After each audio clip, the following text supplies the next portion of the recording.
Greetings, everybody. Welcome back to Max Potential Coaching. For today's video, I'm going to cover how a coaching engagement is from start to finish. And I'm going to talk to you about the major steps in the actual coaching engagement so you can see how does this process work from start to finish, what can you expect, what happens in each individual step, and hopefully helps to provide some more insight to you so that we can demystify this whole process. So I've done a video previously about the basics of a coaching session. Essentially, that video is titled, What Happens During a Coaching Session? So I talk about, why you seek out coaching, what are you going to do about it? Essentially, what's the goal? How are you going to achieve that through an action plan?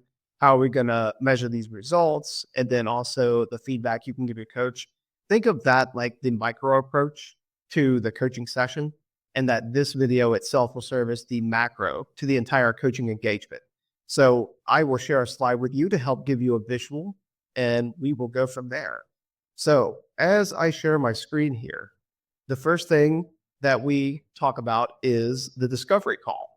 So this is the initial point of contact.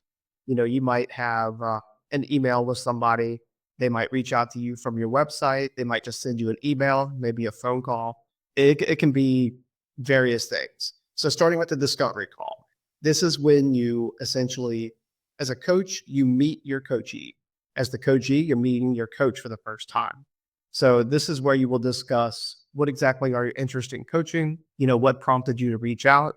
As a coach, I want to get an idea of how I might help you, or essentially what are you going to benefit from? So I can get an idea of if I'm the right fit for you. Because as I covered in a previous video, the cons of coaching, a chemistry mismatch can be a big problem. So a big part of this can be taken away with the discovery call and the contracting phase. So that's why we have these initial steps before we even launch an engagement. So going into the second bubble here, we have contracting. This might take a fair amount of time, but it's really setting the groundwork for everything else. Once the contract is in place, you understand what the expectations of you are as a coachee. You understand what my expectations are as your coach, what you can count on me to do, so that I'm also held accountable through your contract where you're held accountable. And then you discuss the pricing. You discuss how that's going to get handled. You discuss if there's going to be any additional costs, what that might entail. And essentially, you're hammering out the details.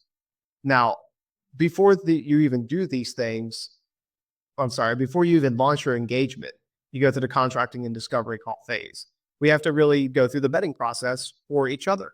Not just me as a coach vetting the coachee, but as you as a coachee, making sure I'm the right fit for you as well.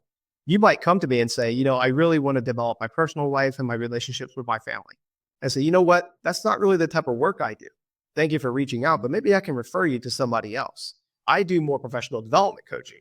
So I work on leadership development in the executive space, executive coaching, and also career coaching. And I work with a lot of assessments as well. So that's why you go through these first couple of steps. And then third, what we have is this is where we actually launch your engagement. This is where we start actually having coaching sessions. I start working with you in more of an exploratory coaching phase, understanding more about what it is you want to achieve, what these goals actually mean to you, how do you want to achieve them.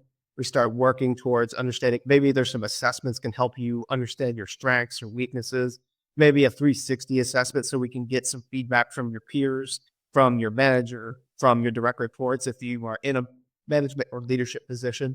So that's why we have the assessment section. Once we gather more information around what's going on with you, what you want to achieve, and how you want to proceed, then we can start the actual goal setting phase. This will take place in coaching sessions. We'll talk more about what those goals are, how we want to get more specific about it, and then also what action plan is going to work best for you. So there's going to be that give and take in that coaching session. After the goal setting is completed, then we move into your action plan, where we get a more specific plan in place for you to execute on a daily and weekly basis so that you can start working towards achieving your goal that you just set. Now, as I stated in a previous video, the action plan will change throughout the duration of your coaching engagement.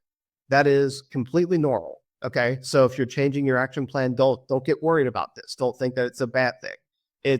I've never had a coaching engagement that didn't change, especially when it came to the action plan. So this is completely normal. You can certainly expect that. Now, if we fast forward maybe several months or even to a year of you working through your action plan, we refine your action plan, you're starting to get more of the results you want, we start going into the measurement phase. We really want to start to measure and get some metrics around what it is you're doing, how the results you're getting are benefiting you. Can we get them as quantitative as possible? Because if you have a company that's sponsoring you, they're going to want to see what their return on investment is for you receiving this coaching engagement. Because in a previous video on the cons of coaching, I talked about the cost of coaching. So we have to be pragmatic with this, make sure we're actually measuring and getting you the results you want, trying to quantify it as much as possible. There's also qualitative data as well, but we really want to try to give hard numbers around the goals you have, the results you're getting, and the cost compared to that. And then lastly, we have results from start to finish. Has your coaching engagement worked? Have you got what you wanted out of the situation?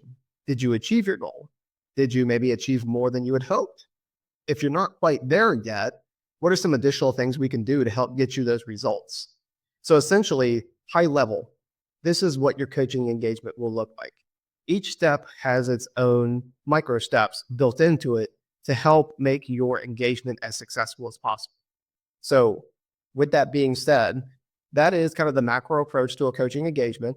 If you're interested in how a coaching session will work, check out my other video, What Happens in a Coaching Session. And that's all for today. So thank you for tuning in. If there's something that I did not cover that you want me to, feel free to leave a comment. Please like the video, share it, and subscribe if you're new. Take care, and I'll see you in the next video.